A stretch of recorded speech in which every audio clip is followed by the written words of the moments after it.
আওয়ামী লীগের জন্য সবচাইতে দুঃসময় এখন। আসসালামু আলাইকুম দর্শক, মূল আলোচনায় যাওয়ার আগে সবার কাছে রিকোয়েস্ট করবো, যারা চ্যানেল থেকে দেখছেন অবশ্যই তারা চ্যানেলটাকে একটু সাবস্ক্রাইব করবেন, কারণ আপনাদের একটা সাবস্ক্রাইব আমাদেরকে কথা বলার অনুপ্রেরণা যোগায়। আর যারা পেজ থেকে দেখছেন অবশ্যই পেজটাকে একটু ফলো করে রাখবেন। তো আওয়ামী লীগের জন্য সবচাইতে দুঃসময় এখন কি জন্য?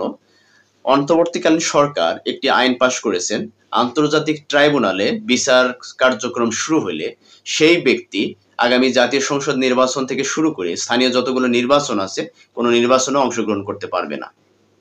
এটা হচ্ছে তাদের আইন। দর্শক, আপনারা ভালো করেই জানেন যে আওয়ামী লীগের সভানেত্রী সাবেক প্রধানমন্ত্রী শেখ হাসিনা, তার নামে আন্তর্জাতিক ট্রাইব্যুনালে বিচার কার্যক্রম শুরু হয়েছে এবং সেই কার্যক্রম প্রায় শেষের দিকে।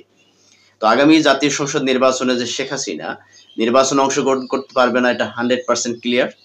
এবং তার যত এমপি মন্ত্রী ছিল সাবেক, তাদেরও বিভিন্ন রকমের মামলা মোকদ্দমা আছে আন্তর্জাতিক ট্রাইব্যুনালে, তাদেরও মামলা কার্যক্রম শুরু হবে।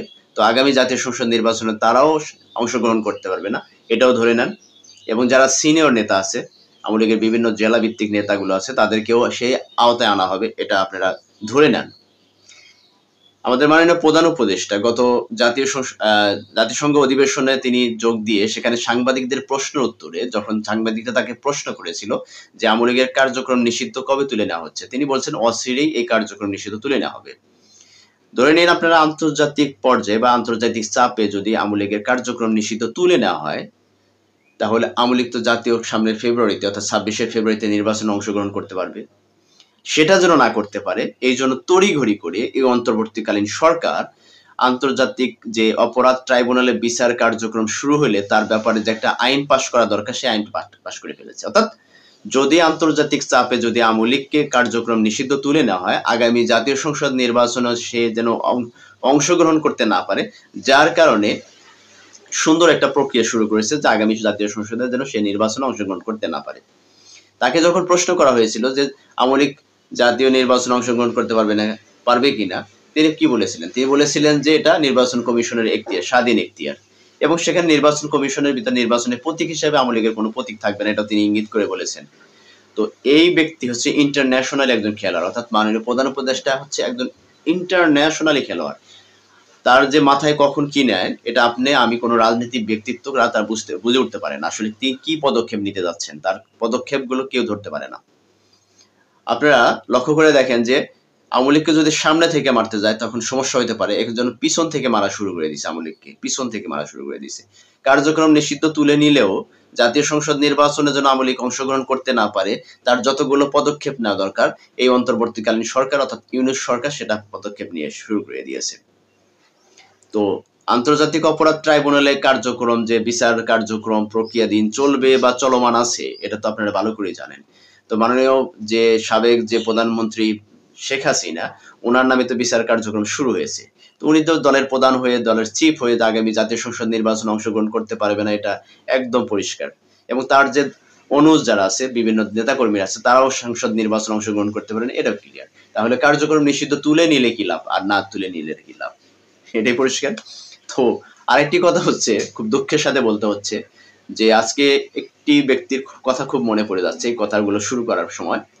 তিনি হচ্ছেন বিএনপির সাবেক একজন নেতা, জারদের নেতা সালাউদ্দিন কাদের চৌধুরী। তিনি সাংবাদিকদের প্রশ্নের জবাবে একটি কথা বলেছিলেন যে এই আন্তর্জাতিক অপরাধ ট্রাইব্যুনাল যে কারণে তৈরি করা হয়েছে, এই ট্রাইব্যুনালটা যেন স্থায়ী থাকে, এটা ট্রাইব্যুনালটা যেন বন্ধ না হয়। অর্থাৎ সময়ের পরিবর্তনে, পটভূমির পরিবর্তনে এই ট্রাইব্যুনালটা কাজে দিবে। অর্থাৎ তার যে ভবিষ্যৎবাণী ছিল যে এই আন্তর্জাতিক ট্রাইব্যুনাল যারা তৈরি করেছে, এই আন্তর্জাতিক ট্রাইব্যুনালের খপ্পরে তারাই একদিন পড়বে। অর্থাৎ আজকে সাকা সদি হয়তো আমাদের মাঝে নেই, তার ফাঁসি হয়ে গেছে, তার এই আন্তর্জাতিক ট্রাইব্যুনালে বিচারের মাধ্যমে তার ফাঁসি হয়েছে। এবং যারা গর্ত খোঁড়ে তারা যে সেই গর্তে পড়ে, এটাই তার নমুনা। তিনি সাকা চৌধুরী যে একটা কথা বলেছেন যে এই কার্যক্রম যেন আন্তর্জাতিক ট্রাইব্যুনালটা বন্ধ না হয়, তাতে এটা তৈরি ছিল সাবেক সরকার, আওয়ামী লীগ সরকার, সাবেক প্রধানমন্ত্রী শেখ হাসিনার এটা তৈরি ছিল। অর্থাৎ গর্ত যে খোঁড়ে, গর্ত যে সে পড়বে, এটা স্বাভাবিক। অর্থাৎ আন্তর্জাতিক ট্রাইব্যুনালটা তৈরি করেছিল শেখ হাসিনা, এবং সেই আন্তর্জাতিক ট্রাইব্যুনালে বিচার কার্যক্রম শুরু হয়েছে এই শেখ হাসিনার। কারণ এই আন্তর্জাতিক ট্রাইব্যুনাল তৈরি করে বিএনপি নেতা এবং জামাতের অনেকগুলো নেতার তাদের বিচার হয়ে তাদের ফাঁসি হয়েছে, এবং সেই আন্তর্জাতিক ট্রাইব্যুনালে এখন শেখ হাসিনার বিচার কার্যক্রম শুরু হয়েছে। তো গর্ত যে খোঁড়ে, গর্ত সে পড়ে, এটাই বাস্তবতা, এটাই স্বাভাবিক।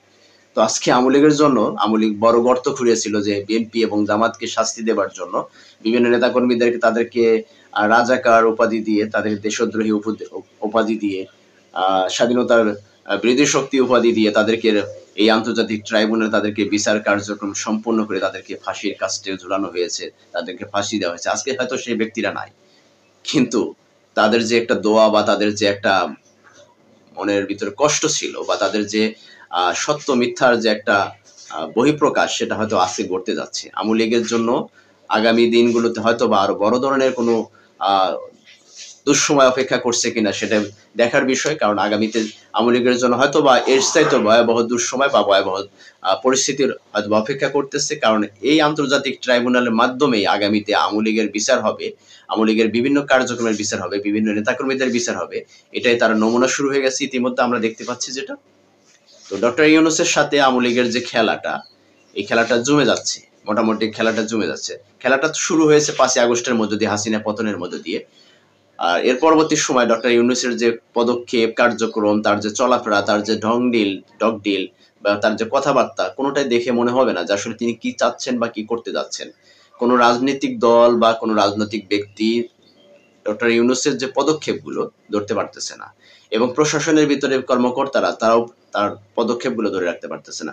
ইতিমধ্যে আপনারা শুনতে পাচ্ছেন যে বাংলাদেশের যে অভ্যন্তরীণ যে ব্যাপার-স্যাপারগুলো আছে, সেনাবাহিনীর ভিতরে কিছু অভ্যন্তরীণ খুব পরিস্থিতি ঘোলাটের মতো, অর্থাৎ সেনা অফিসার যারা জেনারেল লেভেল আছে তাদের সাথে জুনিয়র অফিসারদের সাথে একটা মতপার্থক্য, এবং যে তাদের যে আমরা একটা রিউমার শুনেছি যে যারা জেনারেল পর্যায়ে আছে তাদের বিচারাধীন, অর্থাৎ 5ই আগস্টের যে পূর্ব সময় আওয়ামী লীগের সাথে যারা মিলিত হয়ে বিভিন্ন অপকর্মের সাথে তারা জড়িত ছিল, তাদের বিচার কার্যক্রম শুরু হবে, এরকম একটা প্রক্রিয়া যখন শুরু হতে যাচ্ছে, তখন জেনারেল লেভেলে তাদের ভিতরে একটা আতঙ্কের সৃষ্টি হয়েছে, এবং সেনা বিদ্রোহ বা সেনা কু হওয়ার একটা সম্ভাবনা আমরা ইতিমধ্যে আমরা বিভিন্ন ফেসবুক বা সোশ্যাল মিডিয়ার মাধ্যমে আমরা জানতে পেরেছি যে আগামীতে হয়তো বা এরকম একটা পরিস্থিতি সৃষ্টি হতে পারে।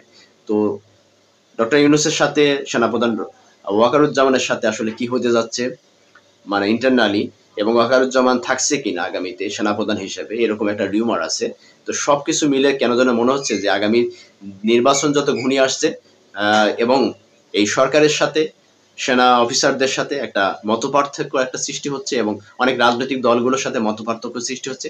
আগামীতে আসলে সেনাপ্রধানের অধীনে নির্বাচন হবে কি হবে না, বা সেনা অধীনে দেশের ক্ষমতা চলে যাবে, বা ডক্টর ইউনূস থাকবে কি থাকবে না, এই সমস্ত সবকিছু ব্যাপার স্যাপার মিলে মনে হচ্ছে যে আসলে একটা দেশের জন্য ক্লান্তি সময় বা দুঃসময় অতিবাহিত হচ্ছে আমাদের জন্য। তো আমরা সবাই দোয়া করবো দেশের জন্য, দেশের সার্বভৌমত্ব এবং রাষ্ট্রীয় সার্বভৌমত্ব যেটা, সেটা যেন অক্ষুণ্ণ থাকে। কারণ দেশের রাজনৈতিক পরিস্থিতি যদি পটভূমি পরিবর্তন হয়ে যায়, গোলাটে হয়ে যায়, সেটা দেশের জন্য ভালো না, কারোর জন্য মঙ্গলজনক না, আমাদের জন্য মঙ্গলজনক না। তো আমরা সবাই চেষ্টা করব যেন রাজনৈতিক পরিস্থিতি পরিবেশ একটা স্বাভাবিকভাবে নিয়ে এসে আগামী জাতীয় সংসদ নির্বাচনের মধ্য দিয়ে বাংলাদেশের পরিস্থিতি যেন ভালো থাকে বা বাংলাদেশের পরিস্থিতি যেন স্বাভাবিক থাকে, সেই লক্ষ্যে যেন সবাই সবার জায়গা থেকে কাজ করে, এবং জনগণকেও সচেতন থাকতে হবে যে কোনো ইন্ধনে, কোনো রাজনৈতিক দলের ইন্ধনে বা কোনো অপশক্তির ইন্ধনে যেন আমরা ক্ষিপ্ত না হয়ে যাই, আমরা যেন বিচ্ছিন্ন না হয়ে যাই। আমাদের বাংলাদেশের যে সার্বভৌমত্ব যেন নষ্ট না, এমন কিছু নষ্ট না হয়, সেদিকে অবশ্যই আমাদের লক্ষ্য রাখতে হবে। তো আগামীতে আমরা অবশ্যই চাইবো একটি সুষ্ঠু ধারা নির্বাচনের মধ্যে দিয়ে জাতীয় সংসদ নির্বাচনে সরকার গঠন করবে একটি যে কোনো নির্বাচনী দল। তো সেই প্রত্যাশা রাখছি, এবং যে এই যে ডক্টর ইউনূসের যে আসলে অস্বাভাবিক যে তার যে চলাচল বা অস্বাভাবিক যে তার যে চিন্তা ভাবনা, আগামীতে আসলে তিনি কি করতে যাচ্ছেন বা কি করতে চাচ্ছেন, সেটা নিয়ে এখন মানুষের মধ্যে, জনমনের মধ্যে একটা প্রশ্ন আছে, ভাবনা আছে। তো সবকিছু মিলিয়ে আমরা ডক্টর ইউনূসের কাছেও রিকোয়েস্ট করবো যে আপনি দেশের স্বার্থের বিপক্ষে এমন কোনো পদক্ষেপ নেবেন না যেন দেশের স্বার্থ বিপন্ন হয়, দেশের রাজনৈতিক বিপন্ন হয়। অবশ্যই আপনি এখন দেশের কর্তা, আপনাকে এমন সিদ্ধান্ত থেকে বিরত থাকতে হবে যেন দেশের সেনা অফিসার থেকে শুরু করে স্বাভাবিক সাধারণ জনগণের মধ্যে যেন কোনো আতঙ্কের সৃষ্টি না হয়, এমন কোনো পদক্ষেপ নিবেন না, এমন কোনো কার্যক্রম নিবেন না যেটা যেন দেশের ভবিষ্যতের জন্য খারাপ হয়ে যায়। তো দর্শক, সবাই ভালো থাকবেন, সুস্থ থাকবেন। আসসালামু আলাইকুম ওয়া রাহমাতুল্লাহি ওয়া বারাকাতুহু।